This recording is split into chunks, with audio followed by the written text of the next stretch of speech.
সবশেষ চ্যাম্পিয়ন্স লিগের ম্যাচটিতে বরুসিয়া ডর্টমুন্ডের বিপক্ষে বার্সেলোনাকে প্রায় একাই জিতিয়েছেন রাফিনহা।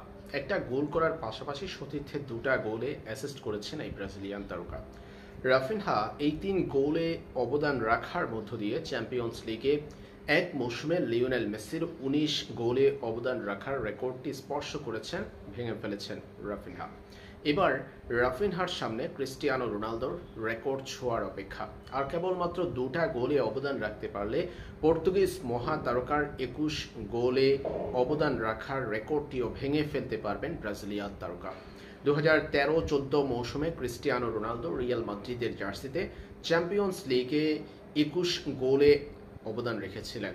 এবার রাফিনহার সামনে ক্রিস্টিয়ানো রোনালদো সেই 21 গোলে অবদান রাখার রেকর্ডটি ভাঙার অপেক্ষা। আর কেবলমাত্র দুটা গোলে অবদান রাখতে পারলে, অর্থাৎ দুটা গোল করা কিংবা সতীর্থকে দিয়ে করাতে পারলেই রাফিনহা ছুঁয়ে ফেলতে পারবেন ক্রিস্টিয়ানো রোনালদোকে।